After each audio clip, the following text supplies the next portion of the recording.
A few weeks ago, I had a chance to go to Saudi Arabia. And the first thing I wanted to do as a Muslim was to go to Mecca and visit the Kaaba, the holiest shrine of Islam. And I did that. I put on my ritualistic dress, I went to the Holy Mosque, I did my prayers, I observed all the rituals. And meanwhile, besides all the spirituality, there was one mundane detail in the Kaaba that was pretty interesting for me. There was no separation of sexes. In other words, man and woman were worshipping all together. They were together while doing the tawaf, the circular walk around the Kaaba. They were together while praying. And if you wonder why this is interesting at all, you have to see the rest of Saudi Arabia. Because this is a country which is strictly divided between the sexes. In other words, as men, you are not simply supposed to be in the same physical space with women. And I noticed this in a very funny way. I left the Kaaba to eat something in downtown Mecca. I headed to the nearest Burger King restaurant, and I went there. I noticed that there's a male section which is carefully separated from the female section, and I had to pay, order, and eat at the male section. It's funny, I said to myself, you can mingle with the opposite sex at the Holy Kaaba, but not at the Burger King? Quite ironic. Ironic, and it's also, I think, quite telling. Because the Kaaba and the rituals around it are relics from the earliest phase of Islam, that of Prophet Muhammad.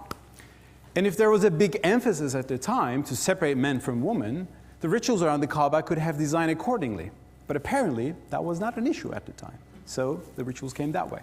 This is also, I think, confirmed by the fact that the seclusion of women and creating a divided society is something that you also do not find in the Quran, the very core of Islam, the divine core of Islam that all Muslims, including myself, believe.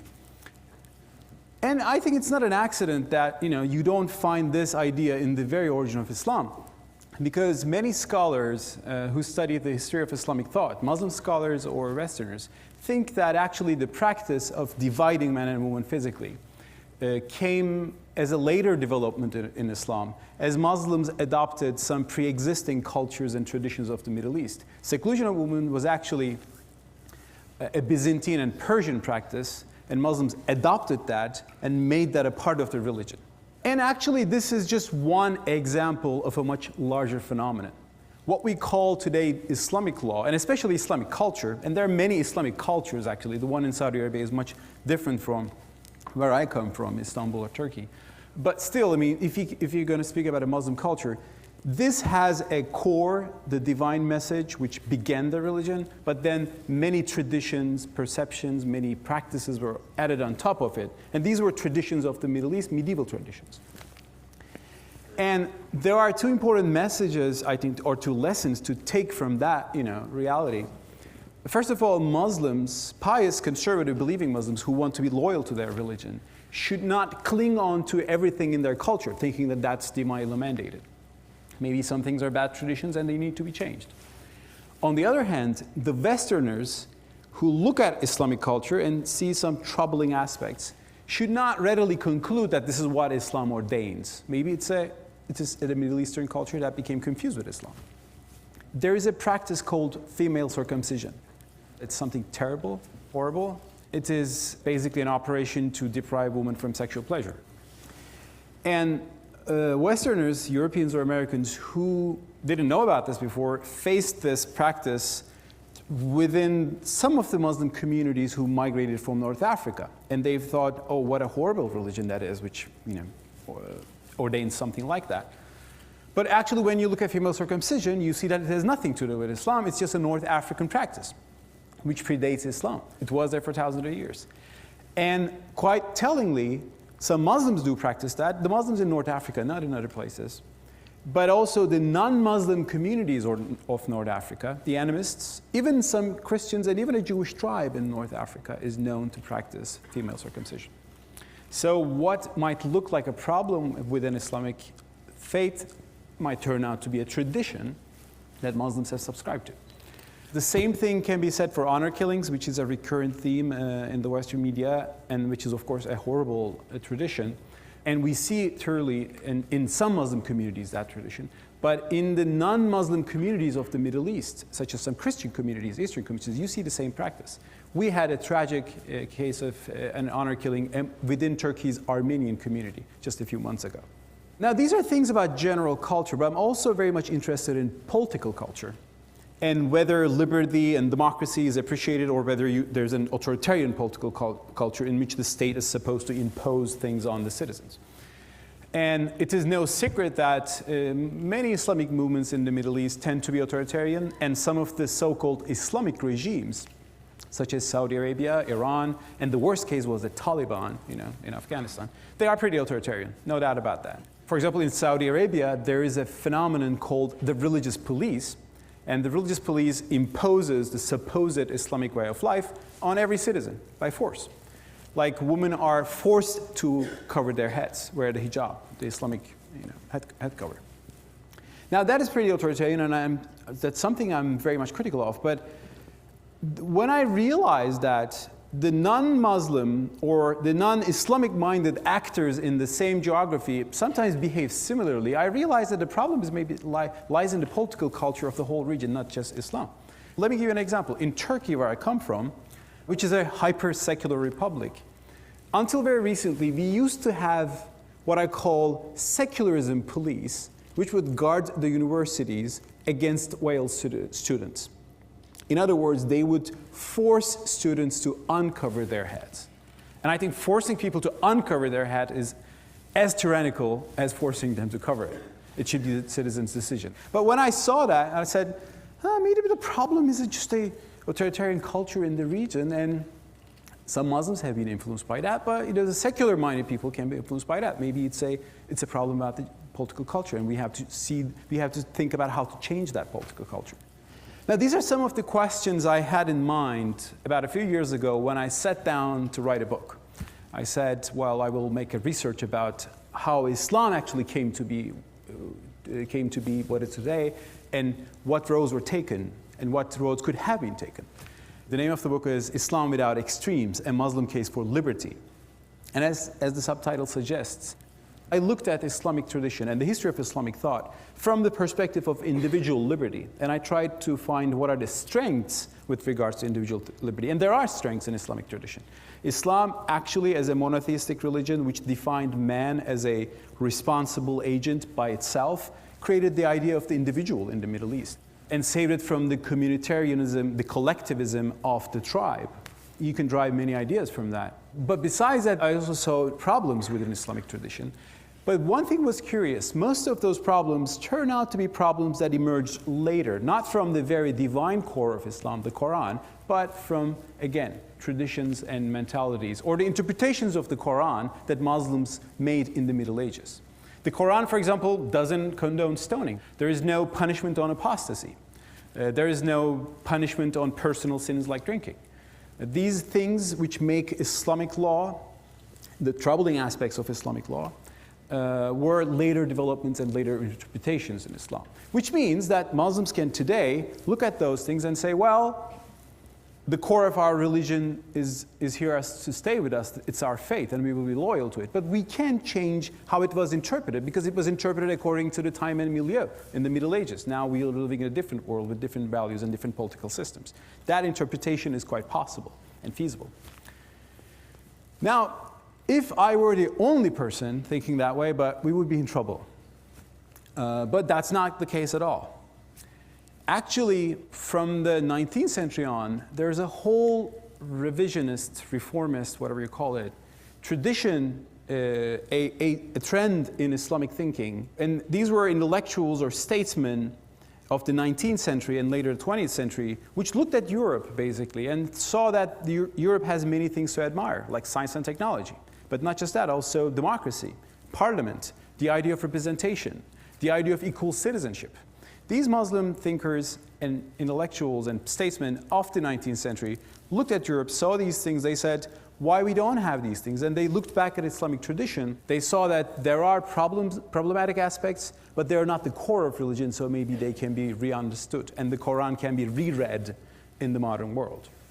That trend is generally called as Islamic modernism, And it was advanced by intellectuals and statesmen, not just as an intellectual idea, though, but also as a political program. And that's why, actually, in the 19th century, the Ottoman Empire, which then covered the whole Middle East, made very important reforms.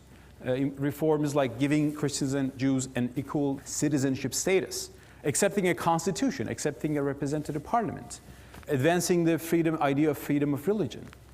And that's why the Ottoman Empire, in its last, actually, decades, turned into a proto-democracy, a constitutional monarchy. And freedom was a very important political value at the time. Similarly, in the Arab world, there was what the great Arab historian Albert Hourani defines as the liberal age. He has a book, Arabic Thought in the Liberal Age. And the liberal age he defines is 19th century and early 20th century. Quite notably, this was the dominant trend in the early 20th century among Islamic thinkers and statesmen and theologians. But there is a very curious pattern in the rest of the 20th century, because we see a sharp decline in this Islamic modernist line. And in place of that, what happens is that Islamism grows as an ideology which is authoritarian, which is quite strident, which is quite anti-Western, and which wants to shape society based on a utopian vision. So Islamism is the problematic idea that really created a lot of problems in the 20th century Islamic world. And even in the very extreme forms of Islamism led to terrorism in the name of Islam, which is actually a practice that I think is against Islam, but some obviously extremists did not think that way. But there's a curious question. If Islamic modernism was so popular in the 19th and early 20th century, why Islamism became so popular in the rest of the 20th century? And this is a question, I think, which needs to be discussed carefully. And in my book, I went into that question as well. And actually, you don't need to be a rocket scientist to understand that. Just you look at the political history of the 20th century and you see, well, things have changed a lot. The context have changed. In the 19th century, when Muslims were looking at Europe as an example, they were independent. They were more self-confident. In the early 20th century, with the fall of the Ottoman Empire, the whole Middle East was colonized. And when you have colonialization, what do you have? You have anti-colonialization. So Europe is not just an example now to emulate, it's an enemy to fight and to resist. So there's a very sharp decline in liberal ideas in the Muslim world, and what you see is more of a defensive, rigid, reactionary strain, which led to Arab socialism, Arab nationalism, and ultimately the Islamist ideology. And when the colonial period ended, what you had was in place of that was generally secular dictators which saved their country but did not bring democracy to the country and established their own dictatorship. And I think the West, at least some powers in the West, particularly the United States, made the mistake of supporting those secular dictators, thinking that they are more helpful for their interests. But the fact that those dictators suppressed democracy in their country and suppressed Islamic groups in their country actually made the Islamists much more strident. So in the 20th century, you had this vicious cycle in the Arab world where you have a dictatorship suppressing its own people, including the Islamic pious, and they're reacting in reactionary ways. There was one country, though, which was able to escape or stay away from that vicious cycle. And that's the country where I'm coming from, but that's Turkey. Turkey has never been colonized, so it remained as an independent nation after the fall of the Ottoman Empire. That's one thing to remember. So it did not share the same anti-colonial hype that you can find in some other countries in the region.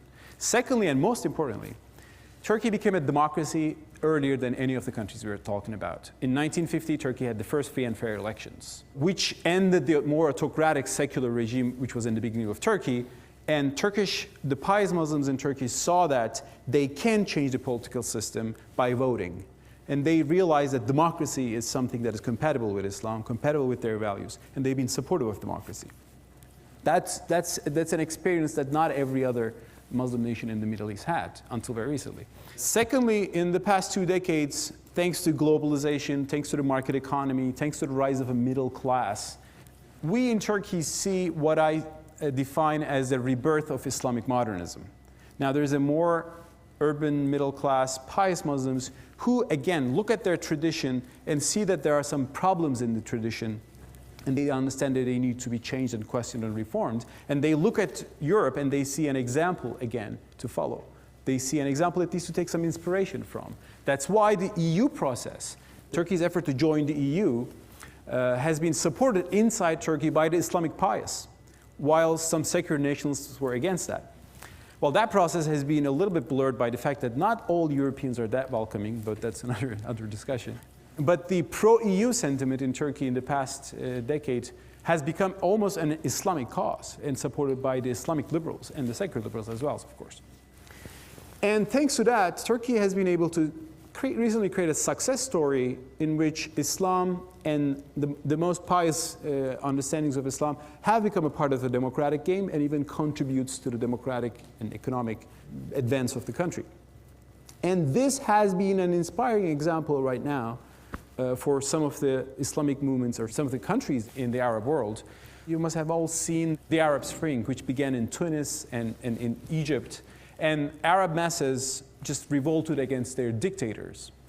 They were asking for democracy, they were asking for freedom, and they did not turn out to be the Islamist boogeyman that the dictators were always using to justify their regime.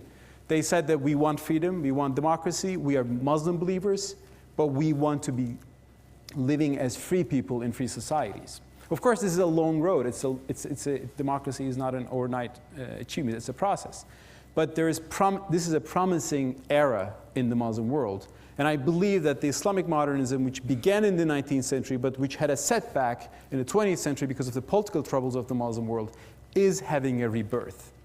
And I think the getaway message from that would be that Islam, despite some of the skeptics in the West, has the potential in itself to create its own way to democracy, creates its own way to liberalism, creates its own way to freedom. They just should be allowed to work for that. Thanks so much.